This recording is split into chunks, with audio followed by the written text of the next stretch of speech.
తాకట్లో ఉన్న మీ బంగారాన్ని విడిపించి ఆ రోజు ఆన్లైన్ రేటుకి కొంటాం. Sharma gold company. నా దేశం, నా ప్రజలు, వారి రక్షణే నా ధ్యేయం. నా ప్రాణం పోయినా నా దేశాన్ని, నా ప్రజలను కాపాడుతానని నిలబడేవాడే సైనికుడు. ఎంతో మంది సైనికులు మాతృభూమి సేవలో అసువులు బాసి చరిత్ర పుటల్లో నిలిచిపోతున్నారు. వారి సరసన చేరాడు వారి 28 ఏళ్ల భారత వైమానిక దళ jaguar fighter jet pilot Siddharth Yadav. మరణం సంభవిస్తున్న సమయంలో తన ప్రాణం కన్నా ప్రజల ప్రాణాలే ముఖ్యమనుకున్నాడు.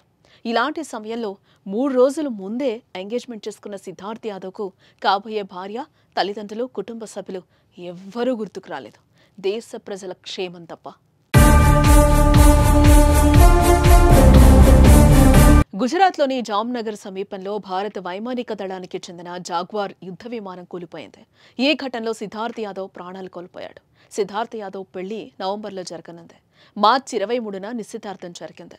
నిశ్చితార్థం అనంతరం రేవారీలో తన కుటుంబంతో గడిపి మార్చి 31న విధులకు హాజరయ్యాడు. కానీ ఏప్రిల్ 2న జరిగిన ప్రమాదంలో సిద్ధార్థ్ మరణించాడు. ఆయన మరణ వార్త ఆయన కుటుంబ సభ్యులను, స్నేహితులను మరియు మొత్తం పట్టణాన్ని శోకసంద్రంలో ముంచెత్తింది. కాబోయే భార్య నన్ను వదిలి ఎందుకు వెళ్లిపోయావంటూ ఏడుస్తుంటే అందరినీ కన్నీరు పెట్టిస్తోంది. సిద్ధార్థ్ యాదవ్ అనుకుంటే ఈరోజు బతికుండేవాడు. వారి కుటుంబ సభ్యులు ఎంతో సంతోషంగా ఉండేవారు. కానీ అతడు బతికుంటే ఎన్నో కుటుంబాల్లో విషాదం మిగిలేది.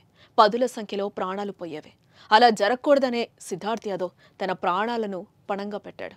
భారత వాయుసేనకు చెందిన జాగ్వార్ యుద్ధ విమానం పైకి ఎగిరిన కాసేపటికే దాంట్లో సాంకేతిక లోపం బయటపడింది. ఈ విషయాన్ని సిద్ధార్థ్తో పాటు తనతో ఉన్న మరో పైలట్ ముందుగానే గుర్తించారు. విమానం కుప్పకూలనుందని వారికి అర్థమైంది. వారు విమానం నుంచి క్షేమంగా బయటకొచ్చే అవకాశం కూడా వారి దగ్గరుంది. కానీ అలా చేస్తే విమానం కూలి పెను ప్రమాదం జరుగుతుంది. అందుకే జాగ్రత్త పడ్డారు. సురక్షితంగా మైదానంలో కూలిపోయేలా చూశారు. తద్వారా ఎంతో మంది పౌరుల మరణాలను నివారించారు. ఆ క్రమంలో దురదృష్టవశాత్తు సిద్ధార్థ్ యాదవ్ ప్రాణాలు కోల్పోయాడు. మరో పైలట్ తీవ్రంగా గాయపడి ఆసుపత్రిలో చికిత్స పొందుతున్నారు. సిద్ధార్థ్ యాదవ్ కుటుంబం తరతరాలుగా దేశ సేవలో ఉంది. అతని ముత్తాత బ్రిటిష్ పాలనలో బెంగాల్ ఇంజనీర్స్లో పనిచేశారు. అతని తాత పారామిలిటరీ దళాల్లో విధులు నిర్వహించారు. అతని తండ్రి LICలో చేరడానికి ముందు భారత వైమానిక దళంలో కూడా పనిచేశారు. సిద్ధార్థ్ తన కుటుంబంలో దేశానికి సేవ చేసిన 4వ తరం. 2016లో NDA పరీక్షలో ఉత్తీర్ణత సాధించిన తర్వాత సిద్ధార్థ్ ఫైటర్ పైలట్ కావడానికి ముందు 3 సంవత్సరాల కఠినమైన శిక్షణ పొందాడు. 2 సంవత్సరాలు సర్వీస్ తర్వాత అతను ఫ్లైట్ లెఫ్టినెంట్గా పదోన్నతి పొందారు. కానీ దురదృష్టం ఏంటంటే నిశ్చితార్థం జరిగిన 10 రోజులకే చనిపోవడం. ఇంకా బాధాకరం విషయం ఏంటంటే తల్లిదండ్రులకు ఒక్కగానొక్క కొడుకు. కుమారుడి మరణం బాధ కలిగించినా ఎన్నో ప్రాణాలను కాపాడాడని గర్వంతో అతని తల్లిదండ్రులు పొంగిపోతున్నారు. సిద్ధార్థ్ యాదవ్ భౌతికాయం శుక్రవారం రేవారీకి చేరుకోగా ఆయన పూర్వీకులు గ్రామం భలాకీ మజ్రాలో సైనిక లాంఛనాలతో అంత్యక్రియలు పూర్తి చేశారు.